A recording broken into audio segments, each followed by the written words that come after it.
So for a long time, people have asked me to do like a broadcast, like a podcast in regards to comic books, superheroes, etc.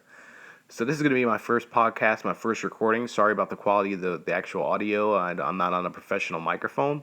But I'm going to talk to you in regards to superhero movies and what I think that would make the superhero movie greater out there that are currently out there. And in particular, this week's episode, I'm going to bring to you my thoughts on Spider-Man and also DC's movement within the movie realm, how they're actually doing in progress comparison to Marvel's cinematic universe. First things first, Spider-Man. Let's get right into it. What is going on with Spider-Man? This is going to be the sixth movie, another reboot. They picked some guy to play Spider-Man. I know that everybody's like either loves it or hates it, but this is my opinion.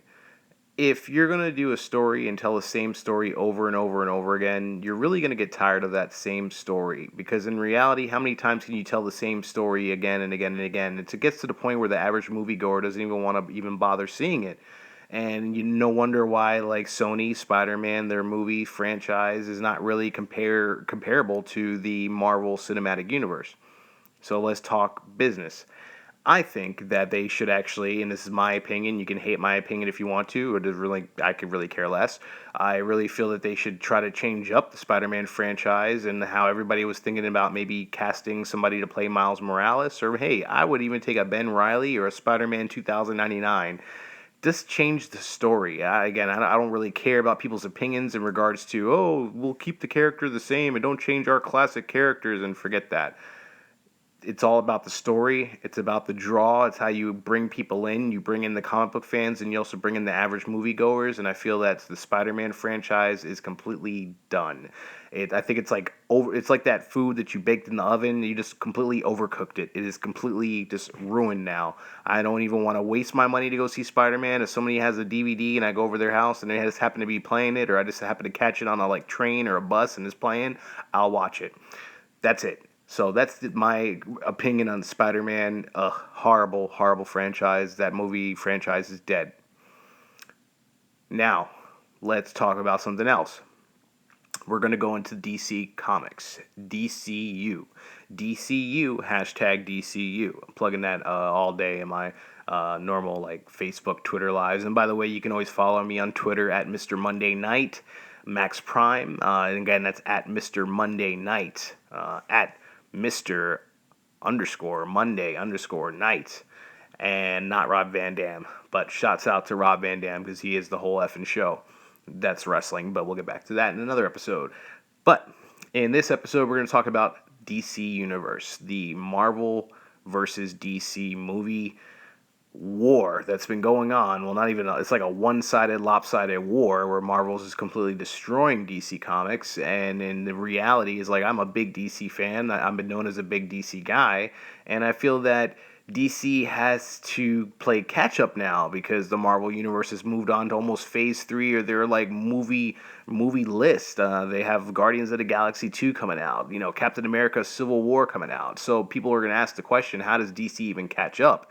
How do they play catch up at this point? DC has their TV shows on the CW network, Flash, Arrow, they have Supergirl, but what really can they do at this point to try to catch up? Well, DC announced Batman vs. Superman. They announced Suicide Squad. They announced a Wonder Woman movie. They announced a Green Lantern movie, the Flash movie, a Justice League movie, a Cyborg movie, another Justice League movie, Shazam.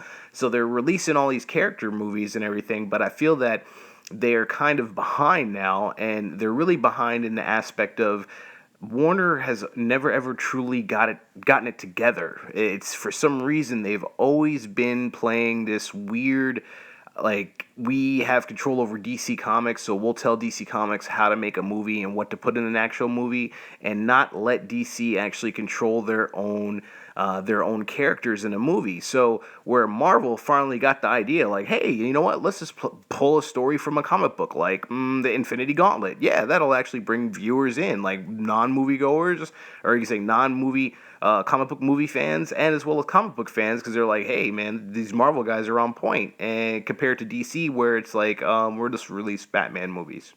That's it, just Batman, and more Batman. And you kind of, after a while, kind of think like, what else do you have, DC? Is that all you have? Eventually, you just kind of like, backed yourself in a corner because everybody's only going to really recognize that one character, just Batman. And that's not good for DC. So DC's plan, we're going to release every single character movie up until 2020. That's awesome. However, I hope for DC's sake that they're building a similar, I don't want to say exactly like Marvel, but the same type of a story build up to where, hey, maybe they're going to pull from one of their major storylines in DC history. And they've had major epic storylines that, like, the writing was so amazing, from The Blackest Night to Kingdom Come to the Infinite Crisis, Crisis on Infinite Earths, Identity Crisis. There's so many like major stories. The Death of Superman. There's so many stories that you can pull from and maybe incorporate into a movie eventually. It's just that I hope that DC actually does that, because then it'll make so much more sense for them to actually do to compete with Marvel, and them pulling from storylines from their epic series that have taken place, like the Civil War and if the Infinity Crisis, or the Infinity Gauntlet. So you gotta wonder, will DC do this? And for our sake, for the sake of competition, and I would say the healthiest thing in the world is competition, because you hate to just get one side or just a monopolized product, and that's what I do not like, is having a monopolized product or a monopolized industry, just one-sided. It's all just Marvel movies. We want a variety. We want to see competition, healthy competition, to see how well each company can present the next movie, just to compete with each other. And that's what it is, and that's what I hope DC can just pull this off. But those are my thoughts in regards to the DC Marvel war, or as far as for the DC, the superhero franchises. I also heard that at the San Diego Comic-Con, in a couple weeks, they're actually going to announce, well, as far as for DC, is going to announce who's going to play the Green Lanterns in the Green Lantern movie, which should be a very good reveal. There's rumors about Chris Pine playing Hal Jordan, Tyrese playing Jon Stewart. Either way, whether it be a Jon Stewart movie or, if they featured all the Green Lanterns, that would be a complete and utter saving grace to the Green Lantern story, since the Green Lantern movie prior to, with Ryan Reynolds and how that turned out. So hopefully, again, they can pick these characters that can play these signature characters from Green Lantern, like Jon Stewart, Guy Gardner, Hal Jordan, and maybe even Kyle Rayner, because that would be the ultimate team up of like great actors that can carry these like stories, and that's what DC needs. But but this is Max Prime, again, at Mr. Monday Night. Follow me on Twitter for more. And this is the pre-pilot podcast. Yeah.